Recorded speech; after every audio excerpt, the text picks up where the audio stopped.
Hi, welcome to CastAndLoose Living Room. I'm Lynne Marie Rosenberg. I am here today with Charly Evon Simpson. Hello. Charly is a playwright, performer, and educator. You might know her from her play Hot and Totted, which performed at the Tank and Ant Fest. You might not know her from her high school production of For Colored Girls, in which she played the Lady in Red. When I asked Charly what she'd like to discuss today, she said racism, ageism, and sexism, which, maybe not surprisingly, is what a lot of women of color want to talk about on this show. So we're going to have a look at what breakdowns say about each one. Oh, great. So, first of all, of course, we all know the extremes of ageism, in particular when the word elderly is bandied about.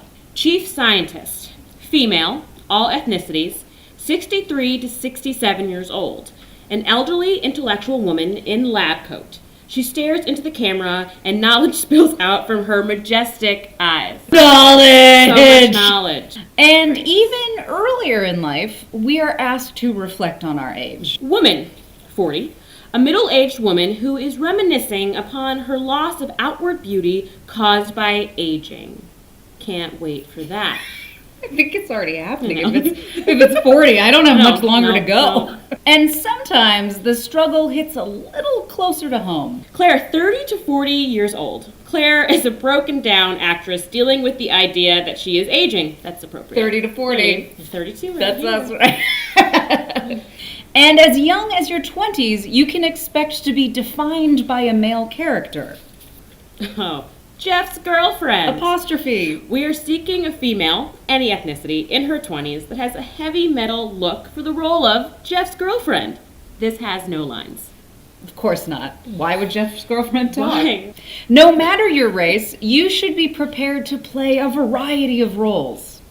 Sarah, 30 to 35 years old, Caucasian female, will have to speak with Black American stereotypical accent. I would love to know what that is. I would love to know what that is. That's one of those ones that I read and you just kind of lose your oxygen for a little bit. But this is real. Yeah, great. But lastly, if you work hard, Charly, Yes. you just might get to play the coveted role of angry Black woman. Oh, yes! Black woman! Obnoxiously vulgar, overweight Black woman. Think if Precious was super ratchet. That's her.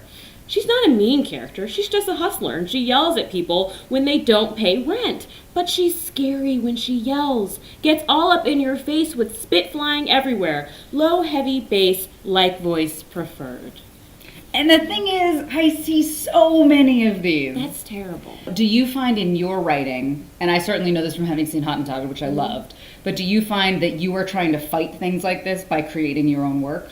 Yeah, I mean, I think that's a big part of it. I really wanted to write things that could have people like me in them. Have a Black woman who is angry, and it's not a stereotype. It's because, I'm angry about certain things, and I'm going to express those things, and maybe anger is my way of doing it. And it not having to fall into these like nice little boxes of stereotypes that people want to put us in. I think a lot of us who either are or were performers and then also write, in some ways are doing so because we have never found ourselves to be the protagonist.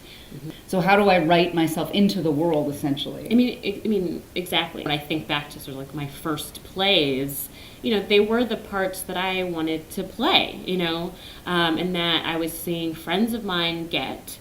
And every once in a while I got one, but it was frustrating. And it was frustrating also because if I was in it, that usually meant that like the other Black girls might not be in it, right? Because you can only really have one of us in a play. If if you're going to give one of us the opportunity to be the lead, that person can't be the best friend, right? Like that's sort of stereotypes that like find their ways into work.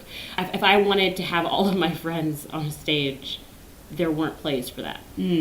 If that makes sense. Absolutely. What are you working on these days? I'm working on a Sloan Commission. That's awesome. The Sloan Commission, for y'all that maybe don't know, you're writing a play about science, very simply. And so my Sloan Commission is a fictional portrayal of J. Marion Sims, who's considered the father of gynecology. He's the reason why we have the speculum. He's the one who sort of did discover a cure for like fistulas, how to fix them. But he did this by experimenting on enslaved Black women. Their stories have sort of come back up in the last like 5 or 6 years, especially because there are statues of J. Marion Sims.